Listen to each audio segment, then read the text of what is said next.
Let's talk about our next subject, though. This is the first time in history that there will be not 1, not 2, not 3, not 4, not 5, but 6 playoff games in one weekend. This has never happened before in the NFL, and they're calling it Super Playoff Weekend. I'm sorry, Super Wildcard Weekend. I stand corrected again.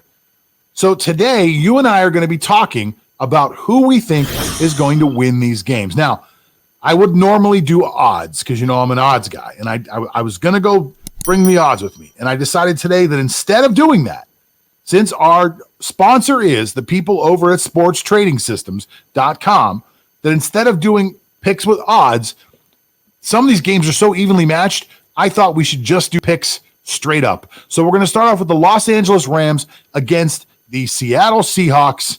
Lance, you get to go first. Okay, so before I pick, if you're not excited for the Super Wildcard Weekend, I don't know what can excite you in life because you have 6 playoff games in 2 days, Saturday and Sunday. So going back, LA Rams and the Seattle Seahawks, I would go for an upset here. I think the Rams will win. They have a stout defense, and at the same time, the Seattle's pass defense is just suspect. With Cooper Kupp coming back, I guess the Rams will be able to do enough with the passing game to be able to upset the Seattle Seahawks. Yeah, this is a very interesting game. A lot of the experts are picking Seattle, and to me, I think you're onto something, but not for the reasons that you're saying. I think you're onto something because the Rams are one of the few teams that have a cornerback that can shut down DK Metcalf. The Rams are one of the few teams that can actually blow up the pocket on Russell Wilson and force him to scramble more than he really wants to. So those two factors in themselves, the fact that you can cover one of the most dangerous weapons in the NFL, the fact that you can make your quarterback scramble and make him have to rush, I'm with you on this one. Without looking at any odds, straight up, I think the LA Rams have a fantastic chance to take out the Seattle Seahawks. We've got the New Orleans Saints against the Chicago Bears. Chicago kind of like backdoored their way into the playoffs with a really nice run at the end of the season. Mitchell Trubisky really came along, but at the same time, Drew Brees is starting to catch his wind again. Maybe the ribs aren't bothering him as much. I'd say maybe he's 85, 80%, something like that. So what do you think about Chicago and New Orleans? I would have to respect Chicago's defense, especially their pass defense. So I see Alvin Kamara struggling early, but he will pick up his feet and gain his yardage towards the latter part of the game. But I don't see any reason why the Chicago Bears will win against the New Orleans Saints. They have the more rounded squad in terms of offense. They have all the weapons, be it in the aerial attack or the ground game. And not to mention that defense that has been underrated for the entire season. They have a Marshall Lattimore who can also shut down the opponent's wide receivers. And once that front four can get pressure off the line, Mitchell Trubisky will be toast. So I don't see any reason Chicago will be able to pull off an upset. So this will be easy, New Orleans Saints. Yeah, look, there wasn't up until a few weeks ago, I was saying New Orleans was the best team in football. They had a streak there where they were just unstoppable and on both sides of the ball.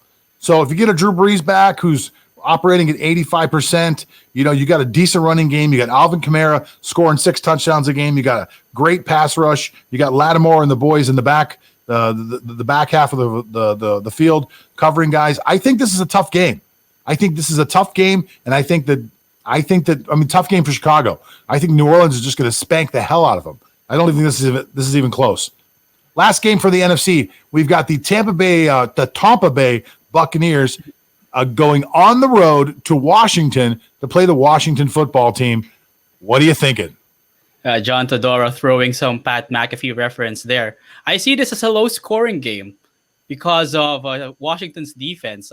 Tampa Bay would have to respect that, especially that front four with Kerrigan and who I think is a defensive rookie of the year in Chase Young. They have what it takes to burst through the O-line of Tampa Bay and rattle Tom Brady. And if they do that more often than not, Tom Brady will not be able to find the likes of Godwin and even Antonio Brown down the field. So I see this as a low-scoring game, but eventually in the end, I see the Tampa Bay Buccaneers winning by less than a touchdown. So Tom Brady's been known for years to be the guy who tears apart zone defenses.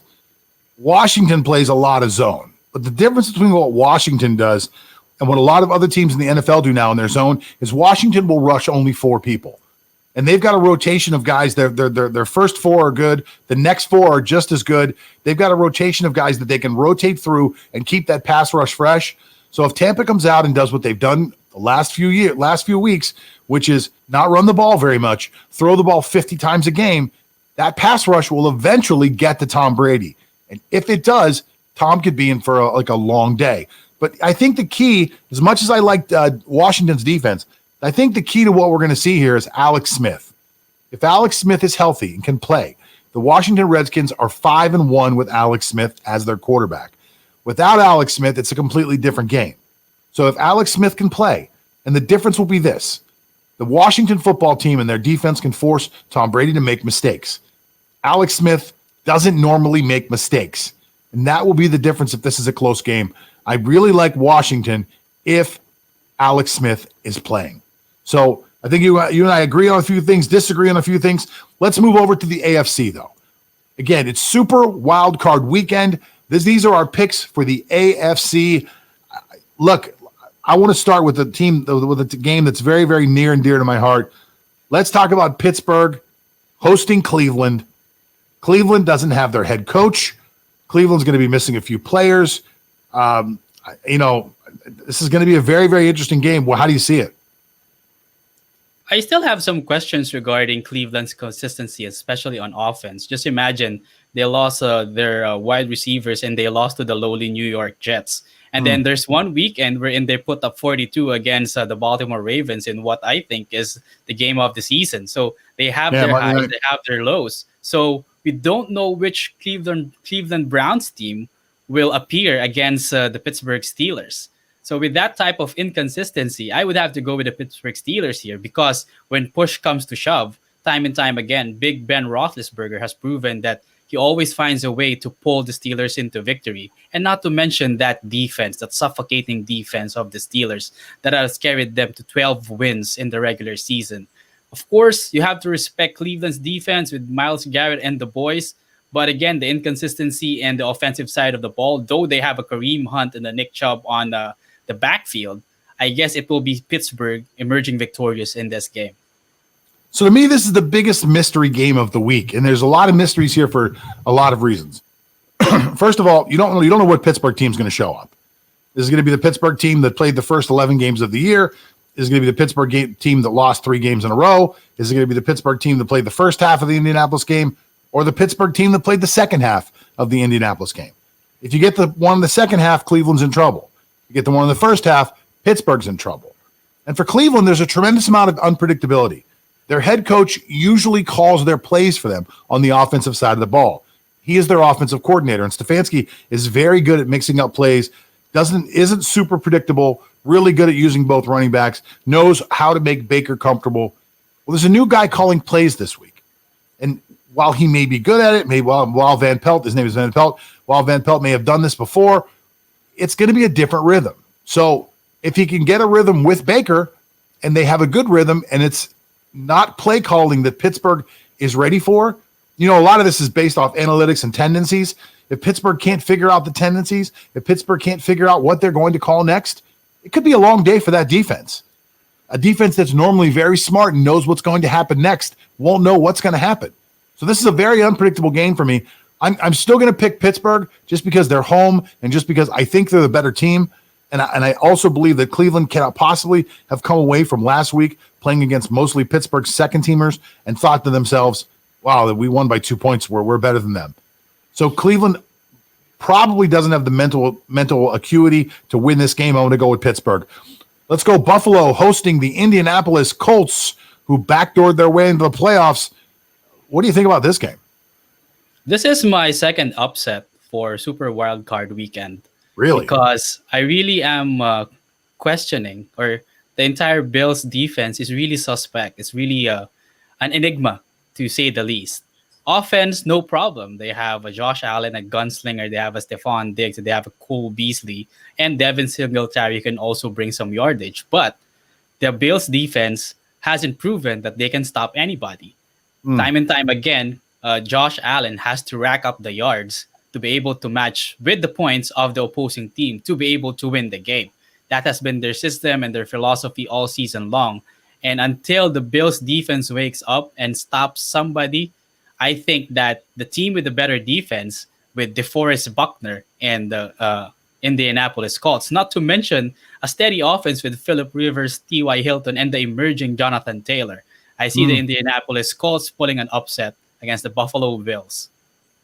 Well, look, I think the one thing you didn't mention is that Buffalo doesn't stop the run very well, and Indianapolis has really been able to grind out the run the last few weeks. Jonathan Taylor was really impressive last week. Now, he was really impressive against Jacksonville, so there is a caveat to what I just mentioned. But if they can get the ground game going early, make Philip Rivers feel comfortable in the pocket, make him feel like it's not all on him, which is something that Philip does not do well. When the game's all on him, he can implode in a heartbeat.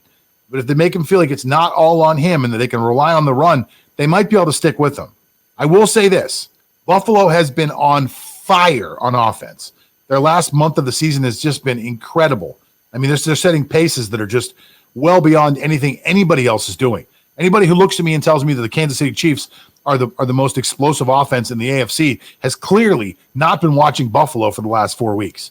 So, to me, as good as Indianapolis' defense has been, I think Buffalo is going to give them too much of a challenge. Stephon Diggs, Buffalo, I'm taking Buffalo on this one. Last game of the week, and I think, to me, this is the best game we're going to see.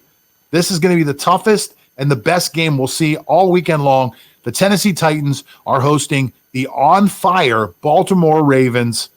Who you got? Yeah, it could be the best game out of all the Super Wildcard weekend games, and it's a throwback to the 3 yards in the cloud of dust era, because in one end you have J.K. Dobbins and the versatile Lamar Jackson, and on the other end, who I think is the offensive player of the year in Derrick Henry. So expect ground and pound throughout the game, and when push comes to shove, Tennessee has the advantage when it comes to the passing game, because Ryan Tannehill, under the radar, has been efficient with his passing attack with the guys like A.J. Brown and Corey Davis. But on the other side of the ball, the Titans couldn't also stop the aerial attack of their opposing teams. However, I guess they get the pass because Lamar Jackson isn't an accurate passer, or not that accurate when it comes to passing. He'd rather run the ball and gain yardage on the ground rather than throwing for 5 or 10 or 20 yards. He's more comfortable with that. And when it comes to the situation wherein Baltimore has to throw balls to be able to take the lead or tie the Titans, I don't see it happening. So I will take Tennessee, also because they are at home in this game. So, I look at all this game, and I'm thinking this game may set a record for the most play-action passes that we've ever seen in a game, because both of these teams run to set up everything else. They run to set up the pass. Both of these teams have struggled on defense. Now, to me, Baltimore has more talent in that part of their team, and they have not performed very well. Their secondary, which is normally, historically, over the last few years, been among one of the better secondaries in football, has been really bad the second half of the season. Likewise, the Titans can't seem to cover anybody, stop the run. They're just not good on defense. They have somehow figured out a way to slug everybody into some type of submission. This game very well could be a mirror of what we saw with Cleveland versus Baltimore on that Monday night game, where it could be 40 to 42, and it could be 75 runs between the two teams or more. So I don't know who to pick in this one. I got to be honest. This one is really, really, really hard for me. I will say this. I would not want to play the Baltimore Ravens right now. I would just not want to play the Baltimore Ravens, and I would not want to have to tackle Derrick Henry in the 16th, 17th, or 18th game of the season when my body is tired. So this game is going to be very tough for both of them. His name is Lance Fernandez. Lance, I love the fact that you came on the show today. You were very brave about your picks. I wrote them all down here. That's what I was doing. I was making little notes in my phone so we can compare who picked all the winners and who picked all the losers and who got it right. Lance, thanks for coming on the show. We'll be reading all your good stuff over at whatsonsports.com. Lance is one of the readers over there. Let's get that thing out of my face. Thank you all for listening. We do broadcast live on Facebook and YouTube every Monday, Wednesday, and Friday at 10:30 in the morning. And we also do something special, which is you can download all these shows via podcast. So you can go to your favorite podcast platform, whether it's iTunes or Google, and you can download the What's on Sports podcast. We're downloaded by thousands of people on a daily. So if you guys want to go over and be a part of what we're doing, that would be great. Also, if you want a chance to win yourself $1,000 in cash, you can go over to our YouTube channel, which again is whatsonsports.com. Sorry, What's on Sports, not whatsonsports.com. Go over to YouTube and give yourself an opportunity right now to take a shot at $1,000. Now,